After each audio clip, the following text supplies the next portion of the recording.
Hello, my name is Amber and this is my October Illumicrate unboxing. So Illumicrate is a monthly subscription where each month you get a YA or adult science fiction or fantasy book and a handful of bookish goodies. So the book will either be a standalone or the first in a series. I have no idea what the theme is for this month, as I always forget, but let's have a look. So the theme is in every life, and the first item that I can see is another book pot. So they've been doing these periodically, and I admit I didn't actually like them at first, but they've grown on me. And the theme for this one is eternal life.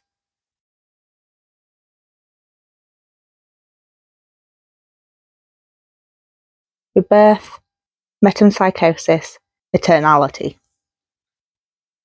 Whoops. I quite like this one. So far, I have not actually done anything with any of them. They're one of the many things that I am waiting for my bookshelves to be sorted before I work out what I'm keeping, what I'm not keeping, where they're going. I am thinking of putting my bookmarks in them, as currently my bookmarks are all stuffed in here and they're a bit of a mess. So then we have Immortal Ascension Shaker keyring, and that's inspired by Heaven's Official Blessing, and that's by Zhang Tongzhou. I may well have butchered that pronunciation. I did have a quick look online to try and work out how to pronounce her name. I could still be wrong. So it's a cute little one. It's like it's a butterfly, and then it's got little shaking. It's really not going to help you see what it is it? I think it's going to be easier if I move the camera. One moment. Can't even see what I'm doing. So it's got like an umbrella and two swords, I believe, in it. So it's a OK keyring.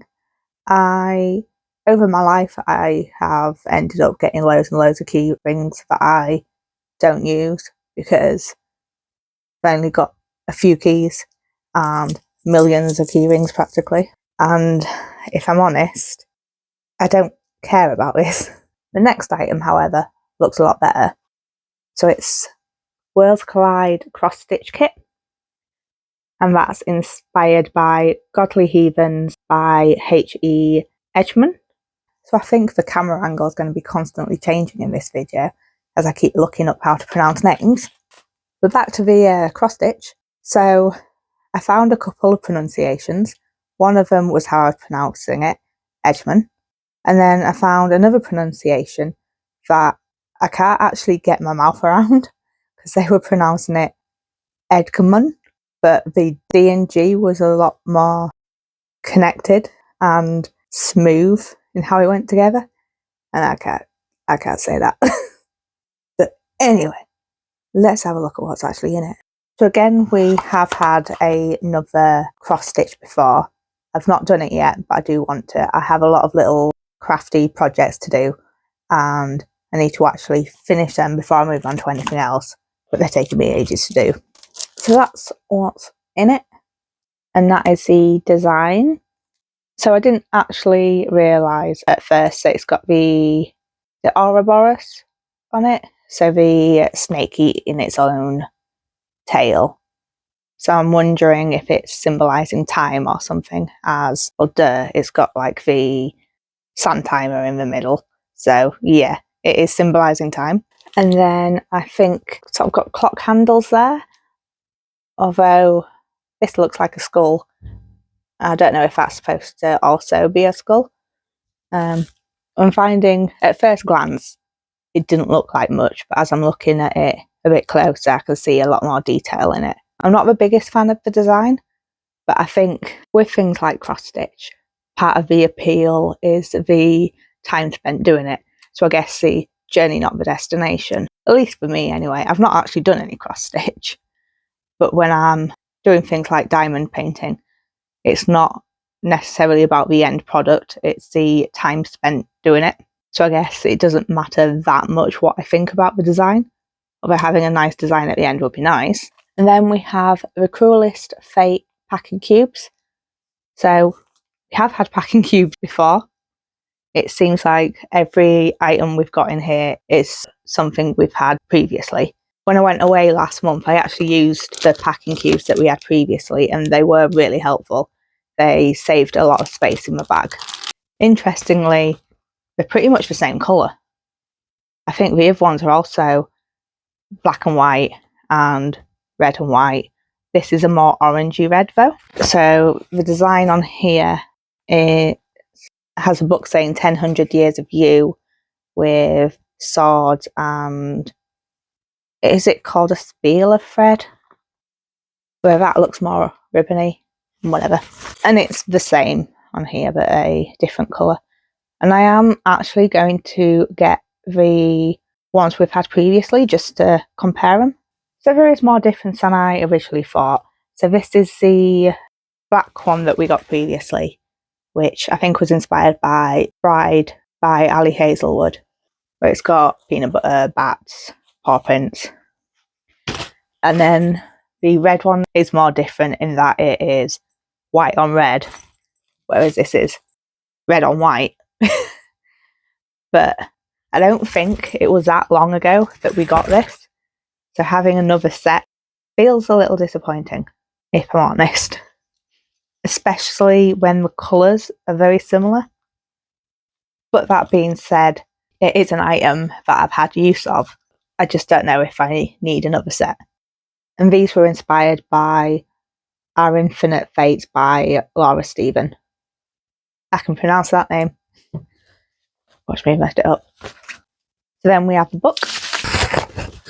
You can sort of see it through these.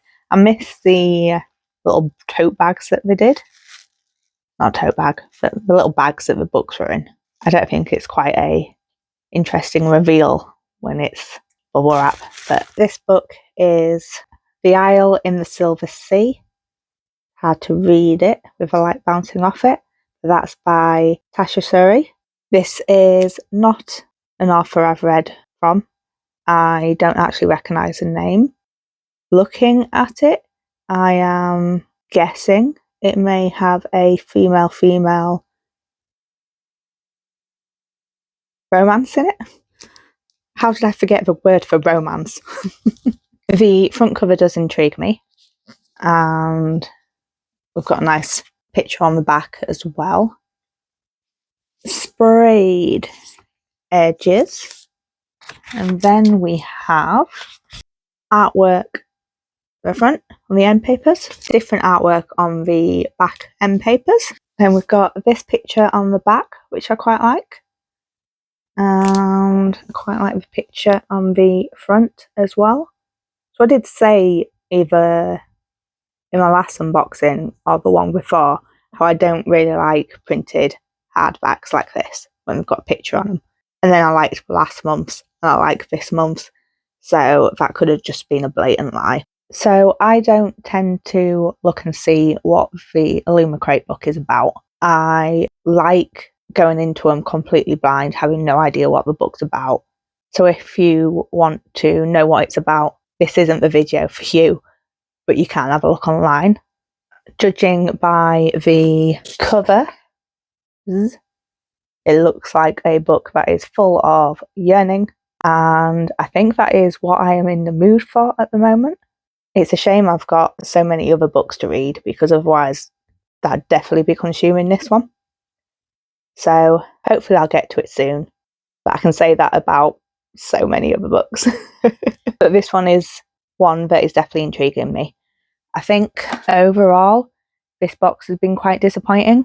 I don't care about the keyring. I don't particularly like the design of this, but I do think I will enjoy making it. The packing cubes, I swear it wasn't that long ago when we had another set, and is there really that much difference between them? But then I suppose that means because they're so similar, it's like we've got a larger matching set than we did. So silver linings. I think my favourite item is actually the book pot. I quite like this design. I think it looks a little bit witchy, a little bit gothy. But I think what I like best out of this box is the book. But I suppose I can't really say that until I've read it. But this is definitely one that I hope to get to soon. This is when I find out what the book is about, and it's about everything that I don't like or find boring. But if I have to judge a book by a cover, I'm judging it positively. So without telling me what it's about, has anyone read it and what did they think of it? What was everyone else's favourite item in the box? Let me know down in the comments. And as usual, like it if you liked it, follow if you want to see more, and I will catch you in the next one.